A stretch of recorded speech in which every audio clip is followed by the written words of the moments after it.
Bom, nesse episódio nós iremos tratar acerca de uma dúvida, de uma pergunta, um tanto quanto interessante.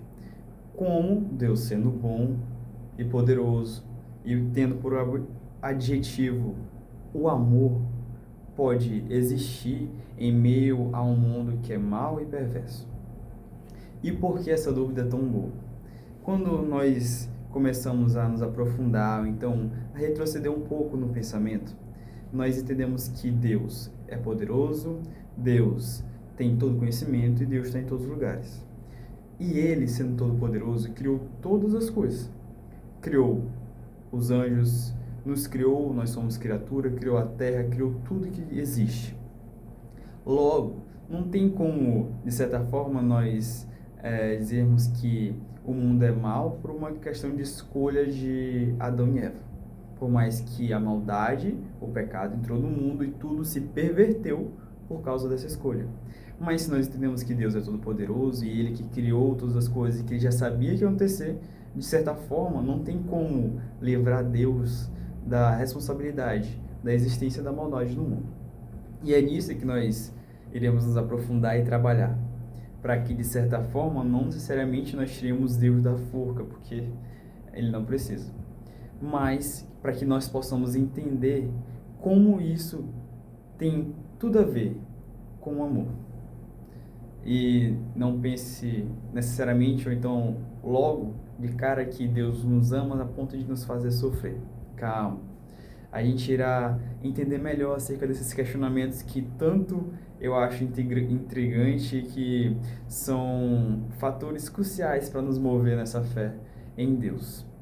Bom, quando nós analisamos acerca de Deus sendo bom e poderoso, nós entramos num mérito muito interessante. Uma problemática observada na teologia da Teodiceia, que estuda justamente essa pergunta: como Deus é bom e poderoso e pode existir a maldade no mundo? E eles trabalham em cima dessa pergunta, problemáticas, e tendem a responder tomando com base nos seus conhecimentos, alguns posicionamentos acerca da forma de Deus, do conhecimento acerca de Deus. Bom, trabalhando apenas a problemática que inicia através dessa pergunta Deus pode ser bom, só que não poderoso. Assim nós responderíamos essa pergunta, porque Deus é bom, ele existe sendo bom, só que ele não tem poder para extinguir a maldade que existe no mundo. E aí nós sabemos que isso não é verdade.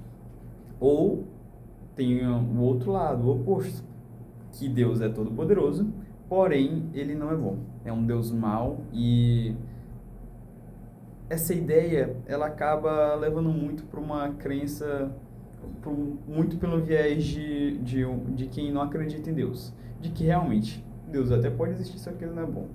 Ele nos largou aqui nesse mundo para sofrer as coisas que ele mesmo, ou então, simplesmente já existiu.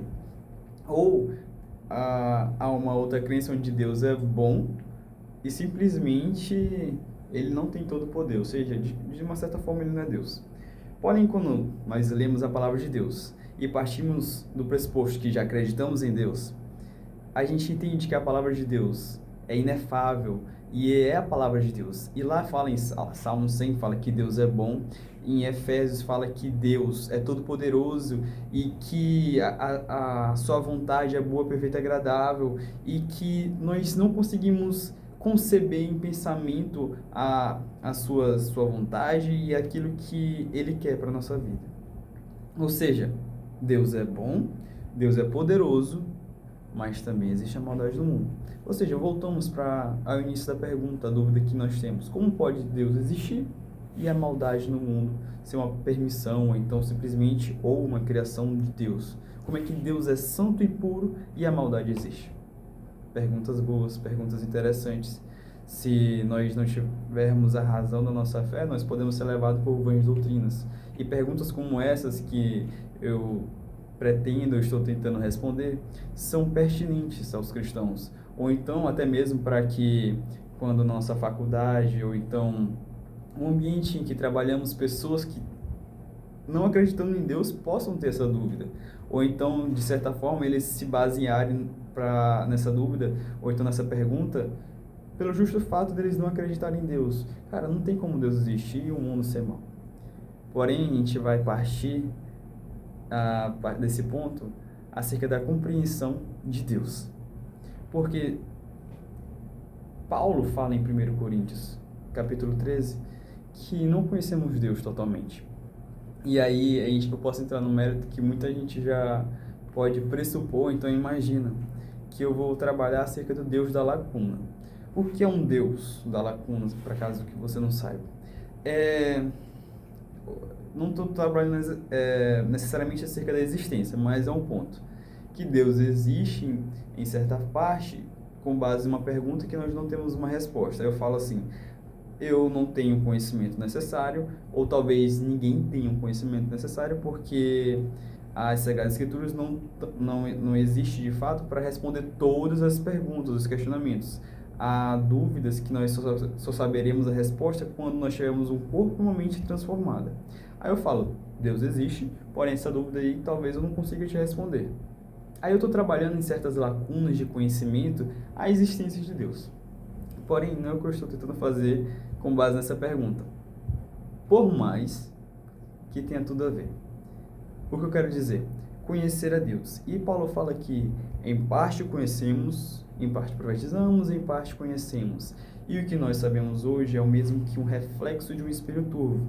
E aí que a gente entende que na época de Paulo, os espelhos eram metais que não tinham uma pureza boa. Ou seja, o reflexo era turvo, e em parte nós conseguimos identificar o nosso rosto ou não. Ou seja, está utilizando de uma filosofia, de um conhecimento, para que as pessoas pudessem entender. Nós não conhecemos e não temos o conhecimento suficiente para entender Deus. E como o contexto desse capítulo é muito interessante. E como eu estou falando de conhecer a Deus, tem tudo a ver. O capítulo 13 de 1 Coríntios trata acerca do amor. Só que tem um ponto interessante. Eu faço uma pergunta, o que é o amor? Aí tem gente que responde, o amor é sentimento. Porém, eu falo, Deus é amor. Ponto, Deus é amor. Só que Deus não é um sentimento. Como é que a gente trabalha isso agora? Primeiro, o amor que eu digo que eu sinto pela minha mãe, pelo meu pai, pelo irmão, é um sentimento.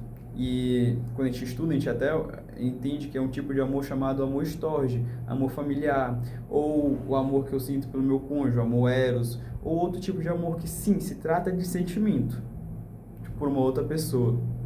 Porém, quando eu falo assim, eu amo a Deus, eu não posso dizer que isso é um mero sentimento, porque eu estou dizendo que a base da minha fé em Deus se baseia em um sentimento. Ou seja, eu amo tanto a Deus que vou fazer isso, isso e aquilo. Eu amo a Deus e por isso eu evito ao máximo pecar.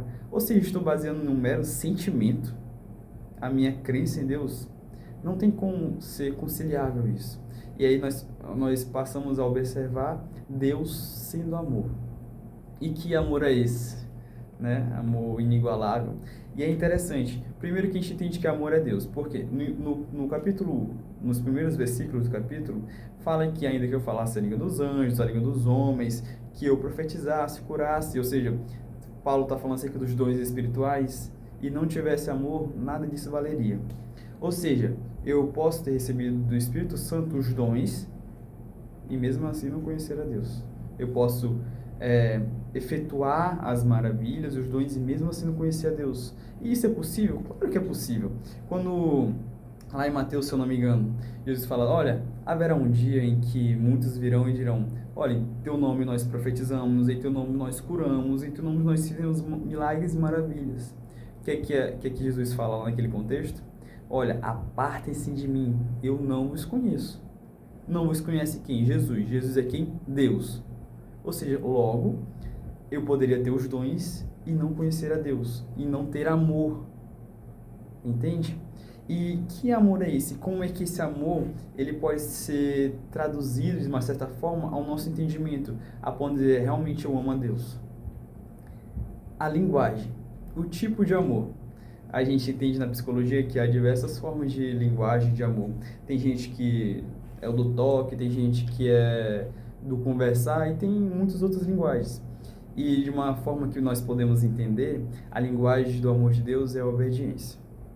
E aí eu vou trabalhar dois pontos interessantes: a pergunta e o amor que Deus, e o amor de Deus, e Deus sendo amor. Quando Deus cria Adão e Eva e os coloca no jardim, eles o deu uma ordem: não coma do fruto do conhecimento do bem e do mal. Porém, a serpente veio e pôs uma o quê? Dúvida no coração de Eva. E quando eu falo que ele colocou isso uma dúvida, eu estou colocando ênfase mesmo, que porque ela teve uma dúvida. Deus falou uma coisa, a serpente está falando outra. Agora sim eu tenho uma dúvida. O que é que eu faço? Eu como ou eu obedeço a Deus? Aí eu acho um ponto muito interessante, porque por mais que às vezes eu tenha um problema em transmitir meus pensamentos, mas eu espero que você vá entendendo. A um lado está a obediência de Eva para com Deus, em obedecer aquilo que ele falou. Em outro lado há uma dúvida quanto àquilo que Deus falou e que a serpente pôs no seu coração. A dúvida não é necessariamente uma incógnita que não tem sentido nenhum, mas sim uma resposta para aquilo que realmente existe, Deus. O que é que eu estou falando? A dúvida que nós podemos ter ou não acerca da existência de Deus é o fator principal para a existência dele. Porque se não tivéssemos dúvida, não haveria em si uma escolha. A Eva só teve duas vertentes para ela escolher ou não, porque primeiro ela teve dúvida, e segundo porque ela teve a opção da escolha. Outro escolhe comer, outro escolhe obedecer a Deus.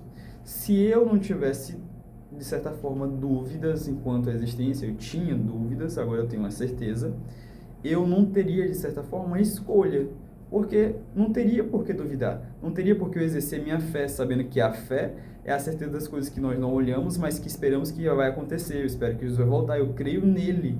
Eu não tenho mais dúvidas, porque de fato eu creio nele, mas por mais que eu não veja, eu estou crendo nele, exercendo aquilo que antigamente eu tinha dúvida, agora eu não tenho mais, porque eu creio em Deus. É trabalhada nesse fator, com base na fé. Ou seja, a que ponto eu quero chegar? O fato dela ter dúvida foi o fator crucial para que ela tivesse uma escolha. E aí nós entendemos. Tem uma relação muito profunda, filosófica, que trabalha e perpassa a teologia, a filosofia, as questões morais. A maldade no mundo. O fato de existir maldade não nega a existência de Deus, mas a dúvida que pode vir a existir entre, cara, Deus é bom e poderoso, porém ele permite que exista a maldade, ou então ele mesmo produz. Como isso pode existir? Pensando na perspectiva de alguém que não crê em Deus. Como isso pode ser conciliável? Aí a pessoa ela tem que partir da fé em Deus, porque de fato nós não conhecemos e nem conseguimos sondar os pensamentos ou os planos de Deus para a nossa vida. Então, os planos de Deus. E Efésios, se eu não me engano, capítulo 3, versículo 16 diz isso, que nós não conseguimos sondar e nem imaginar, porque a nossa mente é limitada. E aí nós chegamos num ponto: como pode Deus existir em um mundo mau e perverso? A existência dessa dúvida faz com que a crença em Deus possa ser respondida. É complicado, e eu não sei se eu mencionei isso no início, essa dúvida realmente é complicada, mas não irrespondível, porque a dúvida em si não é um fator de que Deus não existe, mas sim que a gente possa trabalhar a fé em cima desse ponto, trabalhar a questão de que realmente Deus existe. Porque, cara, eu percebi que para eu ter a escolha, eu só vinha ter a escolha porque tinha duas opções: crer ou não em Deus. E o que me levava a não crer em Deus? Talvez a maldade no mundo, ou então, cara, eu não consigo ver Deus em meio às guerras, ou realmente eu tive dúvida. Só que agora que eu escolhi, eu entendi, eu escolhi crer em Deus e tive minhas experiências, percebi que a palavra de Deus é verdadeira, agora não mais eu tenho essa dúvida. Porém, eu posso ter esses questionamentos que, por falta de conhecimento ou não, ou ainda por falta de maturidade, eu possa ter, como eu posso falar, alguns desvaneios enquanto a minha fé, porque a nossa fé é fraca, né? Só que, de fato, aí o versículo termina falando assim, olha, em parte nós conhecemos e em parte profetizamos. E aí ele continua dizendo assim, porém, permanecem o amor, a fé e a perseverança. Só que o maior deles é o amor. E aí nós paramos para pensar, cara, sem fé nós não agradamos a Deus. Nós podemos ter fé, e se não perseverarmos, a gente pode ficar pelo caminho. Como é que o amor é maior do que esses dois? Porque Deus é o amor. E ele está falando acerca da obediência. Quando Deus fala assim, amai ao Senhor acima de todas as coisas, não é um mero sentimento, mas sim o exercício prático da obediência. A Bíblia, em todos os momentos onde Deus está se relacionando com o homem, Abraão, Adão e Eva, Josué, Moisés, em todos esses personagens, foi trabalhado um ponto principal, a obediência. Quando Abraão recebe a promessa de Deus, ele está numa terra onde a idolatria prevalecia, onde ele mesmo vivia num contexto muito idólatra, de perversidade, olhando toda a maldade que existia naquele contexto. Porém, Deus veio e ele fez uma promessa. Ele tinha a opção de obedecer, de crer em Deus, por mais que naquele momento ele olhasse e observasse tudo ao seu redor, vendo, cara, como assim pode existir um Deus assim em meio a tamanha perversidade? Por mais ele só conseguiria chegar à resposta que Deus existe, que Deus é bom e poderoso, se ele tivesse a fé e se ele obedecesse a Deus e perseverasse até o fim crendo nisso. Assim ele estava amando a Deus, na sua obediência. E aí nós conseguimos chegar ao ponto final dessa pergunta.